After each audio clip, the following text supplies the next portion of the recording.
자, 오늘은 에스라 7장 전체의 본문을 가지고 하나님의 말씀을 선포하겠습니다. 자, 지난주 수요일에 저는 에스라 6장을 본문으로 설교했었는데 그 6장에서는 이 마침내 20년 만에 성전이 완공된 사건과 그리고 그 완공된 성전을 봉헌한 일, 그리고 성전 완공 후에 한 달 후에 백성들이 성전 앞에 모여서 유월절과 무교절을 기쁨으로 지켰던 사건들이 다 기록되어 있습니다. 자, 그리고 거기에 이어지는 에스라 7장은 이렇게 시작됩니다. 2일 후에 페르시아 왕 아닥사스다가 통치할 때에. 자, 여기에서 2일 후에라고 하는 것은 이스라엘 백성들이 유월절을 지켰던, 그러니까 성전을 봉헌한 이후에 유월절을 지켰던 BC 515년이고 그 이후를 말하는 것입니다. 그리고 에스라가 예루살렘으로 귀환한 사건은 BC 458년에 있었던 일입니다. 자, 그러니까 6장과 7장 사이에는 약 57년간의 간격이 있는 것입니다. 자, 그 사이에 성전 완공을 지원했었던 다리우스 1세는 죽었고 이후에 그 뒤를 이어서 에스더의 남편으로 유명한 아하수에로의 시대가 지나갔으며 그리고 아닥사스다 1세가 다스리는 시대가 온 것입니다. 한편 이 예루살렘에서는 성전이 완공된 것 이외에는 다른 어떤 큰 진척이 없는 상태였습니다. 예루살렘은 성벽을 비롯해서 아직 많은 것들이 무너진 상태 그대로 있었고 이스라엘 자손들은 사마리아 사람들이나 혹은 에스더 시대의 하만과 같은 이런 대적들에게 크고 작은 박해를 계속해서 당하고 있었습니다. 이전에 지도자였던 스룹바벨이나 학계, 스가랴 같은 사람들은 이미 세상을 다 떠났고 그래서 이스라엘 자손들의 영적 상태는 율법에 따라서 하나님을 섬기는 신앙이 제대로 뿌리 박히지 못한 채 점점 더 퇴보해가는 중이었습니다. 자, 이런 상황 속에서 이러던 중에 하나님께서는 하나님의 율법에 정통한 제사장이며 서기관인 에스라를 일으켜 세우심으로써 이스라엘 백성들에게 온전한 신앙 지식과 질서를, 율법에 따른 질서를 세우게 하신 것입니다. 자, 우선은 7장을 처음부터 끝까지 전체적으로 살펴보시면서 오늘 본문에 어떤 중요한 내용들이 있는지를 말씀드리도록 하겠습니다. 자, 1절부터 5절까지는 먼저 에스라의 족보가 나오고 있습니다. 자, 그런데 성경에 나오는 많은 족보들이 그러하듯이 이 족보 역시 이 에스라의 모든 조상들을 완벽하게 다 수록하고 있는 것이 아닙니다. 자, 먼저 1절부터 에스라가 스라야의 아들이라고 나와 있는데 이 스라야는 남유다가 바빌로니아의 포로로 잡혀오기 전에 마지막 대제사장으로서 에스라와는 약 130년의 차이가 있는 인물입니다. 즉, 그러니까 여기에서 아들이라는 말은 정말 스라야의 아들이 에스라라는 뜻이 아니라 자손이라는 뜻으로 쓰인 것입니다. 이 족보는 에스라가 대제사장 아론의 가문에서 태어난 정통성 있는 이스라엘의 지도자라는 것을 보여주기 위한 그런 목적으로 쓰여진 것으로서 그러니까 이런 목적 때문에 대제사장의 명맥이 끊어졌던 성전이 회파되었던 그 포로 시대의 조상들은 기록하지 않은 것입니다. 에스라는 이렇게 첫 번째 대제사장이었던 아론의 직계 자손으로서 이 제2의 출애굽이라 할 수 있는 포로 시대의 지도자가 될 수 있는 혈통적인 자격, 이 계보의 자격을 갖추고 있었던 것입니다. 자, 그런데 에스라는 이렇게 혈통적인 핏줄의 정통성을 갖추었을 뿐만 아니라 이스라엘 백성들을 가르칠 율법 지식과 영적인 성숙함을 두루 갖춘 사람이었습니다. 6절 말씀을 보게 되면 그는 모세의 율법에 능통한 서기관이었으며 또한 영적으로 하나님의 손이 그와 함께 하심으로 아닥사스다 왕의 총애를 받고 있었다는 말씀을 읽을 수가 있습니다. 그는 하나님의 율법을 사랑하는 자로서 이 말씀을 깊이 연구한 아주 능력 있는 교사였고 또한 하나님을 지극히 사랑하고 또한 하나님을 신뢰하는 참된 거듭난 신앙을 가진 사람이었던 것입니다. 이렇게 7장 1절부터 6절까지 말씀을 통해서 우리는 일단 에스라가 어떤 인물인지를 알 수가 있습니다. 그렇지만 그보다 먼저 이 걸출한 지도자를 준비시키신 하나님의 놀라운 그 계획에 대해서 생각해 볼 수 있어야 할 것입니다. 하나님께서는 천지가 창조되기도 전에 모든 이 세상의 일들을 다 예정하시고 계획하신 분으로서 이 출애굽 시대의 아론과 그의 가문을 이후로도 쭉 인도하셔서 에스라라는 인물이 나올 것까지도 미리 다 준비하셨던 것입니다.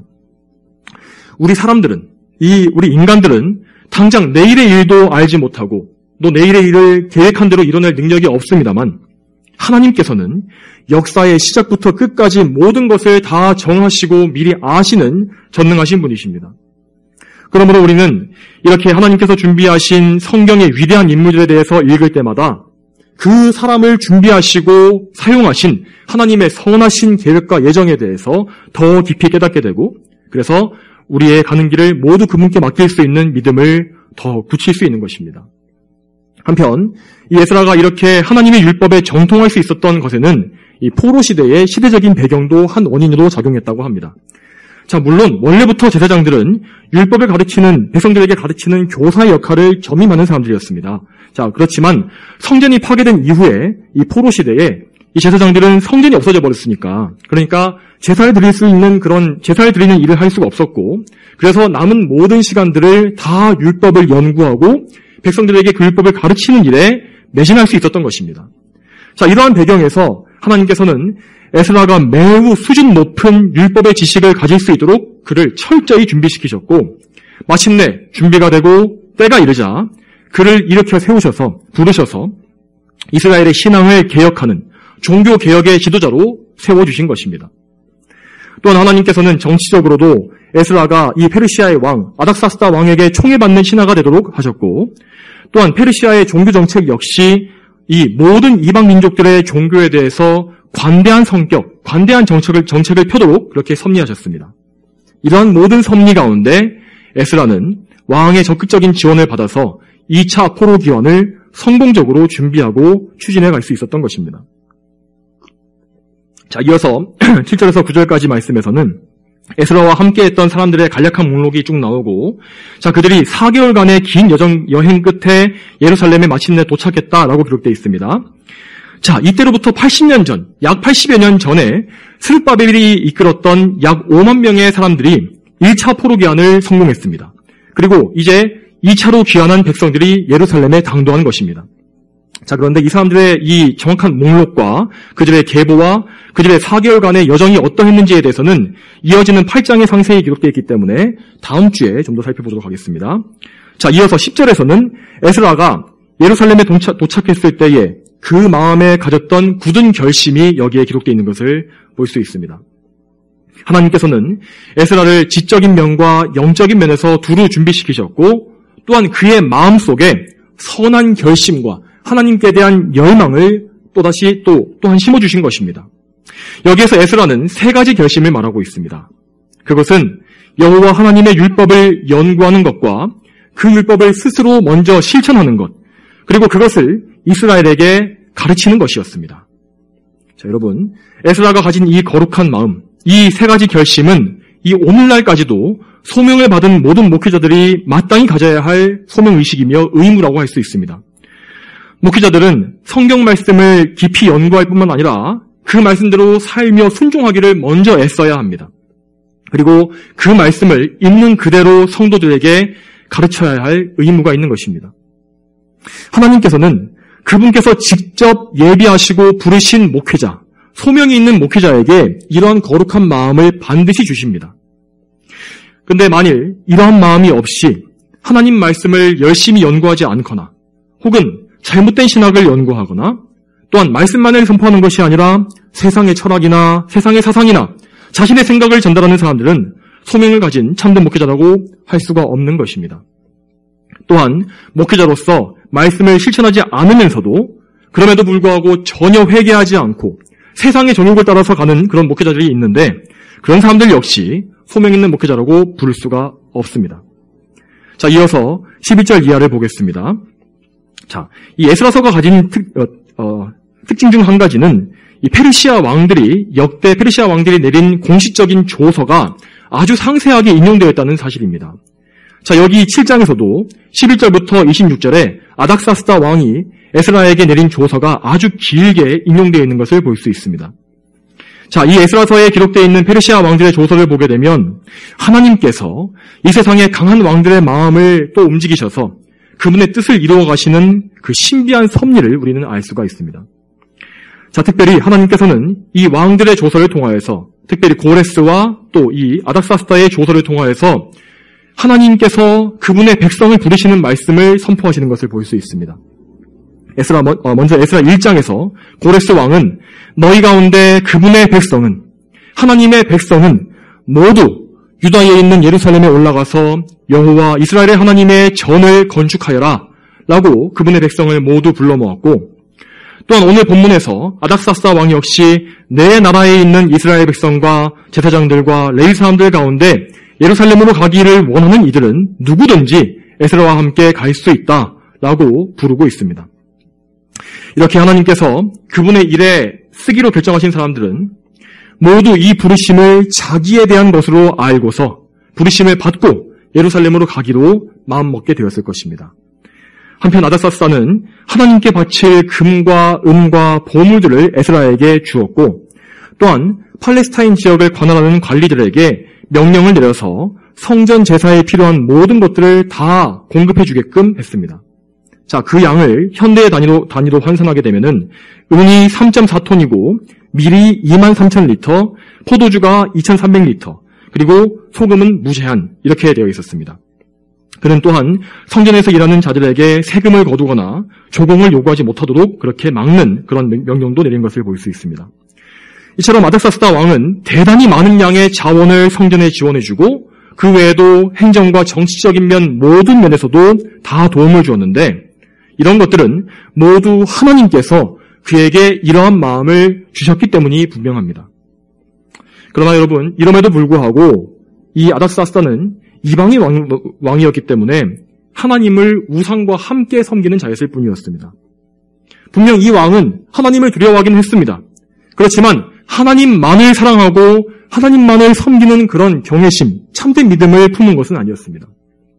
23절에서 그는 이렇게 하나님을 섬김으로써 왕과 왕의 가족 페르시아에 하나님의 진노가 임하지 않게 해야 한다라고 말하는데, 자, 이런 말은 고대 사람들이 신들에 대해서 가졌던 전형적인 두려움을 다 보여주는 것입니다. 하나님을 사랑과 경외로서 섬기는 것이 아니라 그저 이방 신들에게 조공을 바쳐서 분노를 달래는 그런 형식의 신앙, 그런 것을 보여주는 것입니다. 여러분, 그렇지만 하나님께서는 인간이 가진 이런 어리석은 불신앙 때문에 그분의 뜻을 방해받거나 이루지 못하시는 분이 아니십니다.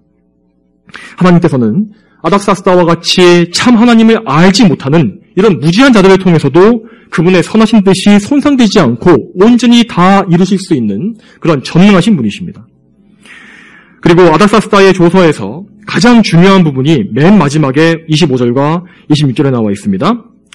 자, 여기에서 아닥사스다는 이스라엘 백성들이 여전히 페르시아 이 제국의 지배하에 있었음에도 불구하고 그들의 영역, 이 팔레스타인 지역을 하나님의 율법에 따라 재판하고 처벌할 수 있는 자치권을 부여하고 있는 것을 볼 수 있습니다. 자, 이 명령을 통해 알 수 있는 것은 2차 포로기한 사건에서 하나님께서 이스라엘 백성들에게 뜻하신 목적이 무엇인지 그것을 알 수 있는 것입니다. 먼저 하나님께서는 1차 기환 때에 성전과 제사를 회복시키셨습니다.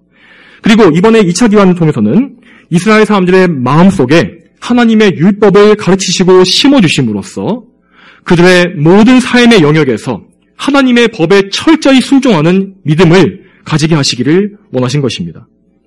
그래서 에스라에게는 율법을 시행할 권한과 율법에 따라 재판하고 또한 재판관을 직접 임명할 권한까지 다 주어지게 되었습니다. 그리고 더 나아가서 하나님의 율법에 따라서 사람을 처벌하되 심지어 그를 사형에 처할 수 있는 그런 권한까지 맡게 된 것입니다. 자, 물론 에스라는 자기의 이런 사법권을 남용하거나 백성들을 강압적으로 통치하진 않았습니다. 오히려 그들을 항상 선하게 권면하고 책망함으로써 그들이 자발적으로 하나님께 순종하도록 그렇게 이끌어 주었습니다. 여러분, 여기에서 하나님께서 이 악한 이스라엘 백성들을 얼마나 선하게 이끄시고 또는 회복시켜 주시는지를 잘 보시길 바랍니다. 여러분, 한때 이스라엘 백성들이 어떠했습니까? 북왕국이나 남왕국이나 모두 다 하나님께 거역하고 우상을 숭배하고 범죄하여 그들은 나라를 잃지 않았습니까? 그리고 그들은 그 나라를 잃어버림으로 말미암아 하나님의 언약이 담긴 율법까지 다 잊어버릴 위기에 처했었습니다. 그렇지만 그들은 이제 하나님의 전적인 은혜로서, 주권적인 은혜로서 성경 말씀에 다시 따를 수 있는 참된 신앙을 회복할 놀라운 특권을 얻게 된 것입니다. 여러분, 이제 아닥사스다 왕의 이 파격적인 지원을 받게 된 에스라는 기쁨 가운데 하나님을 찬양하고 있습니다. 그는 물론 이 왕에게도 고마운 마음을 표현했을 것입니다. 그렇지만 이 성경의 기록에서는 오직 이 사람은 하나님만을 찬양하고 높이고 있습니다. 하나님께서는 페르시아 왕에게 하나님의 전을 영화롭게 하려는 마음을 넣어주셨고, 또한 왕 아래에 있는 다른 모든 권세자들 앞에서, 특별히 그 예루살렘 지역을 관할하고 있는 그런 모든 통치자들 앞에서도 에스라가 은총을 입도록 허락하셨습니다. 에스라는 하나님의 권능의 손, 그분의 능력이 그와 함께 하시는 것을 믿었고 경험했기 때문에 용기를 내어서 예루살렘으로 올라갈 이스라엘 백성들, 그의 동료들을 모을 수가 있었습니다. 자, 이제 본문 전반을 다 살펴보았기 때문에 이제 본문 중에서 중요한 부분들을 따로 떼어서 더 구체적으로 살펴보도록 하겠습니다. 자, 여러분, 오늘 말씀에서 가장 중점적으로 살펴봐야 될 부분은 이 에스라의 결심이 기록되어 있는 10절과 그의 찬양이 나와 있는 27절과 28절입니다. 자, 그 외에 이 족보에 대한 기록이나 왕의 조서 등은 에스라에서의 앞부분에서도 이미 보았던 형식과 주제를 그대로 가져온 것이기 때문에, 반복하고 있는 것이기 때문에 여기서 다시 살펴보지는 않겠습니다. 자, 먼저 10절을 보겠습니다. 에스라가 여호와의 율법을 연구하고 실천하며 규례와 법도를 이스라엘에게 가르치기로 결심하였다. 자, 여기서 우리는 우리 신앙의 기초를 이루는 원리, 신앙의 원리를 생각할 수 있어야 합니다. 앞서서 저는 이 부분을 통해서 목회자의 사명에 관련해서 말씀드렸습니다만은, 자, 이 원리는, 이 기초적인 신앙의 원리는 오직 목회자뿐만이 아니라 모든 성도들 역시 동일하게 다 따라야 하는 것입니다. 에스라가 결심한 것, 즉 하나님의 말씀을 연구하고 말씀을 실천하며 말씀을 가르치는 것, 이것은 목회자만이 아니라 사역자만이 아니라 모든 성도들이 하나님 앞에서 결심하고 행해야 할 기초적인 영적 의무입니다. 여러분, 오늘날의 이 교회들이 이렇게 어지러워지고 온갖 거짓 가르침과 이단들이 난무하게 된 것이 무엇 때문입니까? 또한 교회가 도덕적으로도 다 부패하고 썩어서 세상 사람들의 조롱을 받게 된 것은 또 왜 그렇게 된 것입니까? 그것은 모두 기독교가 여기 에스라서 7장 10절에 나와 있는 신앙의 기본 원리를 저버렸기 때문입니다. 이스라엘은 나라를 잃어버리고 포로로 끌려왔으며 솔로몬의 성전이 파괴된 이후에 영적 공백기를 맞았었습니다. 그러나 그러한 암흑기에도 에스라와 같이 거듭난 성도들, 하나님의 백성들은 하나님의 말씀을 깊이 연구하고 그 말씀에 순종하며 또한 그것을 가르치는 일에 열심을 내었던 것입니다. 여러분, 우리 역시 이스라엘의 멸망 당시 포로 시대처럼 영적 위기의 시대를 맞고 있습니다. 많은 교회들이 배도와 배교로 나아가고, 심지어 최근에는 보수 신학을 추구한다고 하는 교단들마저도 점점 더 신학적으로, 영적으로, 또 도덕적으로 모든 면에서 다 와해되는 것을 볼 수가 있습니다. 그러나 이럴 때에 우리 거듭난 성도들은 더욱더 기본 원칙으로 또 돌아가서 하나님의 말씀인 성경을 깊이 연구하고 또한 그 성경을 바르게 탁월하게 해석한 우리 믿음의 선조들의 유산을 사랑하며 연구해야 합니다. 그리고 오직 머리로만 하나님을 아는 것이 아니라 그분을 깊이 사랑함으로 말씀대로 순종하는 경건한 삶을 살아야 하는 것입니다. 또한 여러분, 목회자나 교사가 아니라 할지라도 여러분의 자녀를 가르치시고 또한 주변에 여러분보다 어린 신자들에게 가르침을 줄 수 있는 기회가 항상 여러분에게 열려있지 않습니까? 또한 여러분 주변의 불신자들에게 복음을 선포하는 것 역시 말씀을 가르치는 훌륭한 방법이 될 것입니다. 성도 여러분, 우리는 위기의 때일수록 더욱더 말씀에 돌아가고 말씀에 집중해야 합니다. 이 세상과 우리의 상황이 아니라 하나님의 말씀을 더 바라보시고 집중하시기 바랍니다. 말씀을 읽음으로 하나님을 바라보시고 그분의 때를 항상 기다리십시오. 그러면 하나님께서 에스라에게 그렇게 하셨던 것처럼 언젠가 우리에게도 선한 길을 열어주시고 우리를 사용해 주실 것입니다. 이어서 27절과 28절을 다시 보겠습니다. 여기서는 에스라가 하나님께 올린 찬양을 좀 더 구체적으로 살펴보도록 하겠습니다. 자, 먼저 그는 하나님을 그의 조상들의 하나님으로 부르면서 찬양하고 있는 것을 볼 수 있습니다. 그는 이스라엘 자손들의 한 명으로서 하나님께서 그의 조상 대대로 베푸신 은혜를 생각하면서 찬송하고 있는 것입니다. 하나님께서는 맨 처음에 이 히브리인들의 모든 히브리인들의 그 조상인 아브라함을 부르셔서 그와 언약을 맺으셨고, 이후 이스라엘 민족에게 주신 언약을 계속해서 구체화하시고 계속해서 갱신해 주셨습니다. 그리고 하나님은 그 언약을 잊지 아니하시고 항상 지켜주셨습니다. 에스라는 과거 그의 조상들에게 베푸신 하나님의 은혜를 기억하고 있었으며, 또한 이스라엘 백성들이 하나님께 범죄했음에도 불구하고 그들을 버리지 않으시고 다시금 은혜를 베풀어 주신 하나님께 큰 감사함을 돌린 것입니다. 이처럼 우리도 하나님의 신실하심과 그분의 약속을 깊이 알고 믿는 신앙을 견지해야 합니다. 먼저 우리는 에스라와 같이 성경을 통해서, 성경 속의 역사를 통해서 하나님께서 어떻게 약속을 행하셨는지를 알아야 하고, 그리고 사도시대 이후에 이 계시가 완성된 이후에도 교회사 속에서, 모든 세상의 역사 속에서 하나님께서 얼마나 신실하게 그분의 교회와 백성들을 지켜주셨는지를 알 수 있어야 합니다.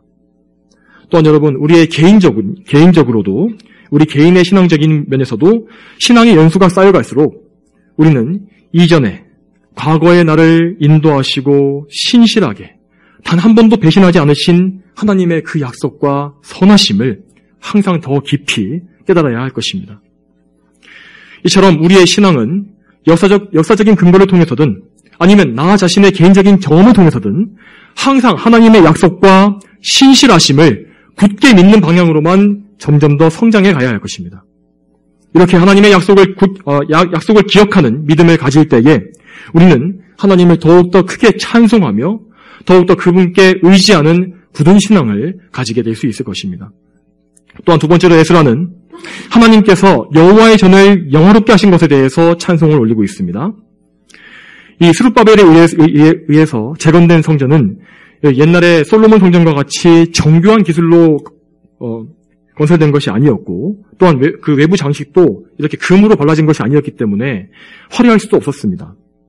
물론 에스라는 이번에 아닥사스다 왕에게 금과 은을 하사받긴 했습니다. 그렇지만 이 하사받은 금과 은은 성전의 외관을 꾸미라고 준 것이 아니었습니다.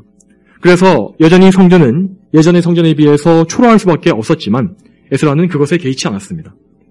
그는 하나님께서 그분의 율법을 백성들에게 가르치심으로써 이것을 통하여서 그분의 성전을 영화롭게 하셨다고 생각한 것입니다.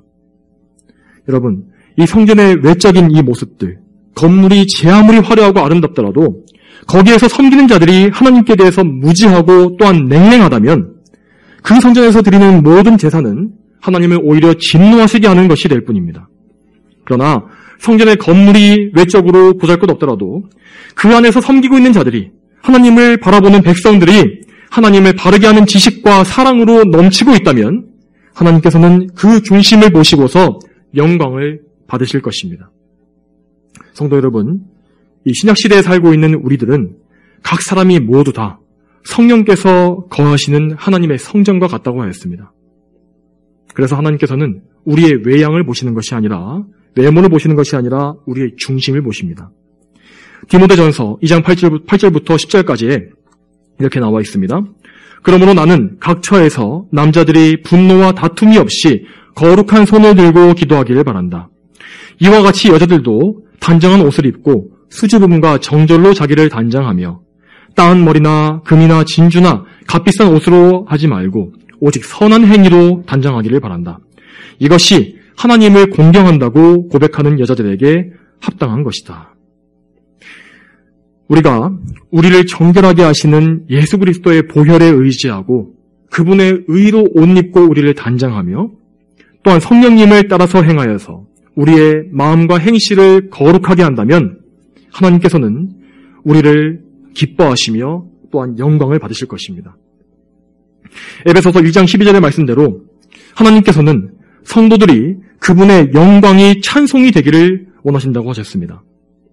그 일을 위해서, 하나님의 영광을 위해서 하나님께서는 우리를 예정하셨고 우리를 불러주셨으며 또한 하나님의 소유로, 그분의 유업으로 삼아주신 것입니다. 이 놀라운 구원의 사실을 생각하면서 늘 하나님께서 기뻐하시는 것이 무엇인지를 항상 먼저 염두에 두시는 우리 모두가 되어야 할 것입니다. 자, 이제 한 가지만 더해서, 오늘 본문에서 하나님께서 그분의 구속사를 어떻게 이루어 가셨는지를 전함으로써 말씀을 맺겠습니다.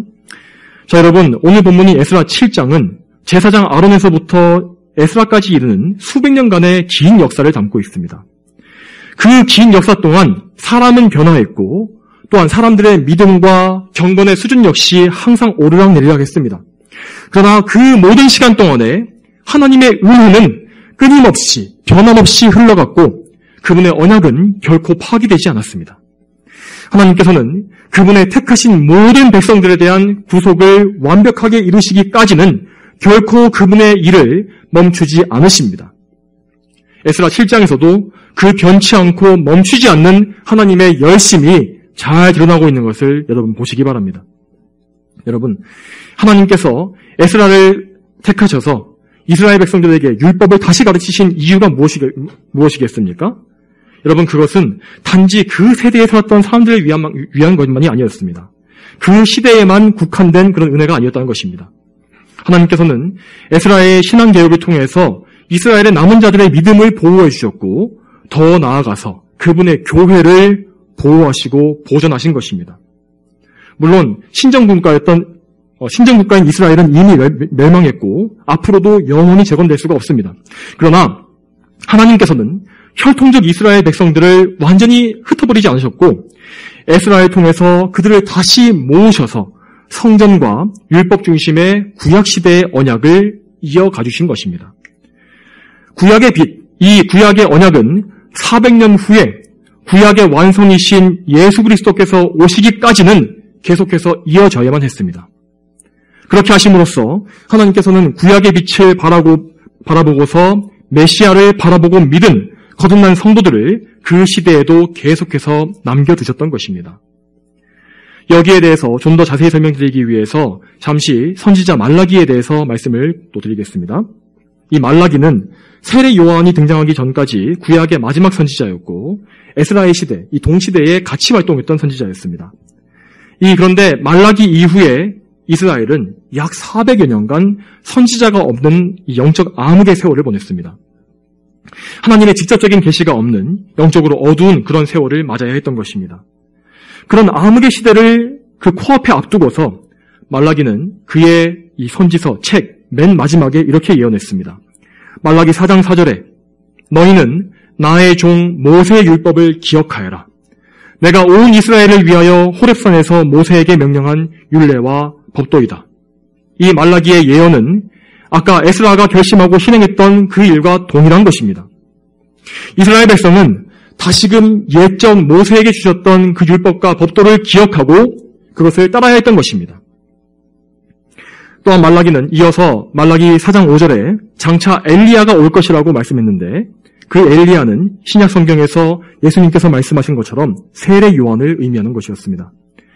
그러니까 말라기의 예언을 다시 정리해보면은 세례 요한이 선지자로서 일어나기까지 400년이 넘는 기간 동안에는 선지자가 없을 것이고 그들은 그 기간 동안에 기록된 하나님의 말씀, 율법을 계속해서 배우고 가르쳐야 했던 것입니다. 그러나 구약의 모든 모형들의 원형이 되신, 완성이 되신 예수 그리스도께서 오시기까지 그들은, 이스라엘 백성들은 옛 언약의 빛 아래에서 메시아와 구속을 기대하면서 참 신앙을 끝까지 지켜가야 했습니다. 바로 그 일을 이루시기 위해서 하나님께서는 에스라라는 걸출한 인물을 세우셨고 그 이후에도 3차 귀환 때에 느헤미야를 거기에 또 더해주신 것입니다.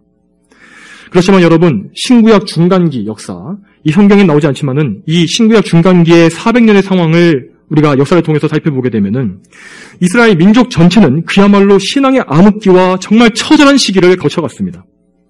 페르시아 이후에도 이스라엘은 또 다른 이 강대국들, 패권 국가들의 지배를 차례로 계속해서 받았습니다. 또한 그 과정에서도 그 과정에서 성전과 제사장들만이 유일한 지도층이 되었기 때문에 제사장들은 점점 세월이 지날수록 타락해서 하나의 강력한 권력 집단으로 변질되었습니다.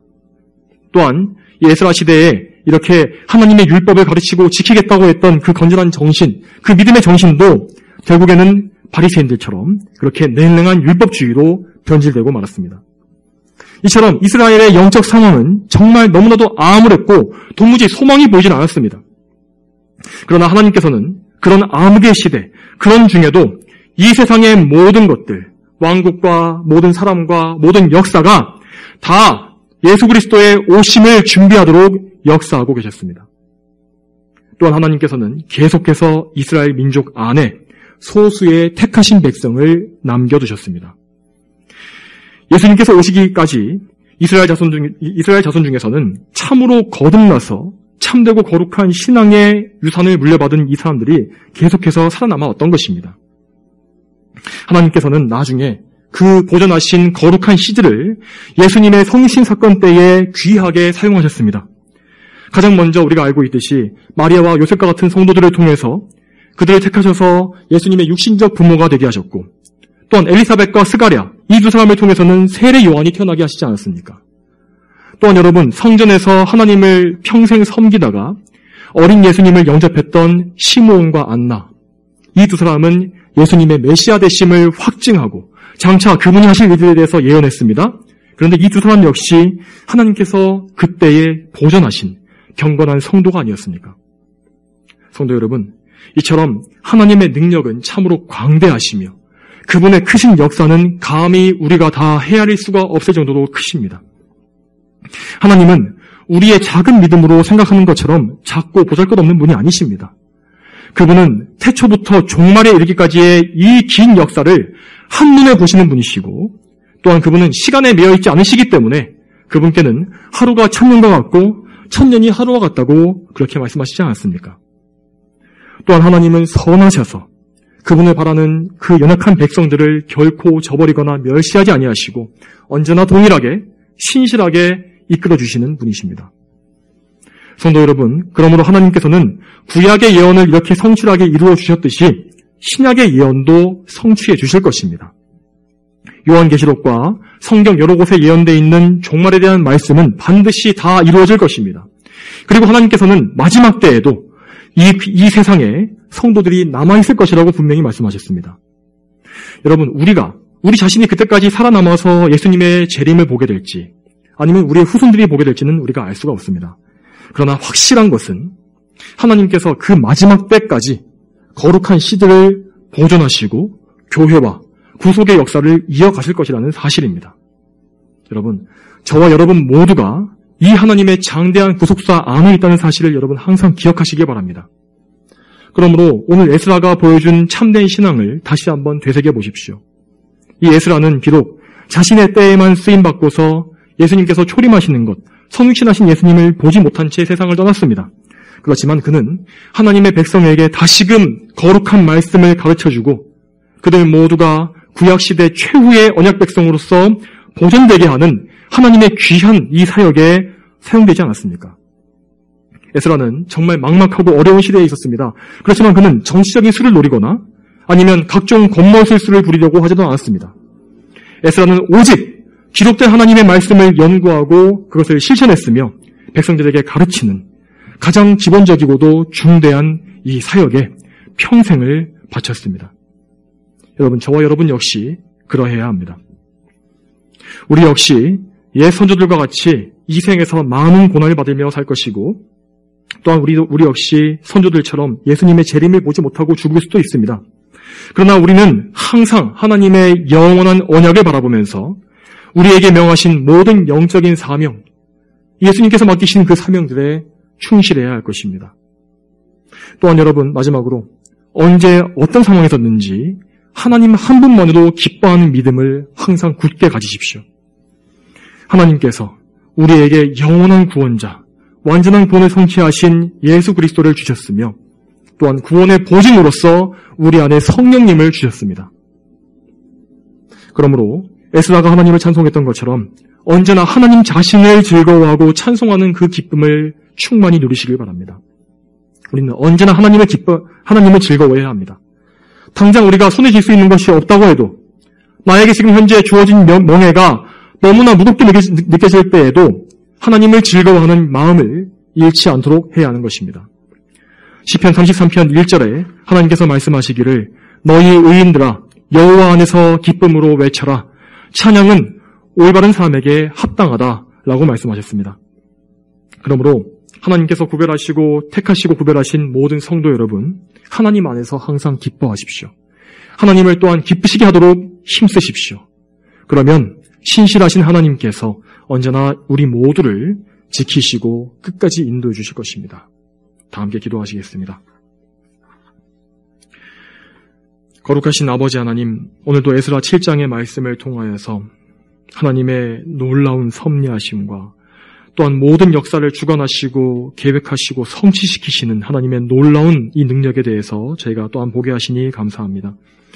하나님께서는 죄인들 가운데에서 하나님의 친백성을 택하사 그들을 구원하시기 위한 모든 일들을 참으로 열심으로 행하시며 하나님의 그 모든 계획들, 구속사의 그 모든 계획은 절대 아무도 막을 수가 없음을 저희가 성경을 통해서 보고 믿습니다.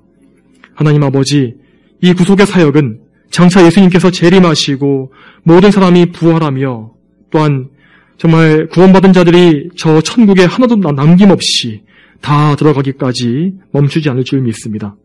주여, 저희가 그러함으로 이 하나님의 크신 계획을 항상 생각하며 기뻐하게 하시고 우리가 당하는 작은 고난과 우리의 모든 상황들을 생각하면서 탄식하는 것이 아니라 하나님을 기뻐하며 즐거워하는 참된 영적 기쁨을 언제나 누릴 수 있도록 주여 인도하여 주시옵소서. 감사드리며 예수님의 이름으로 기도 올립니다. 아멘.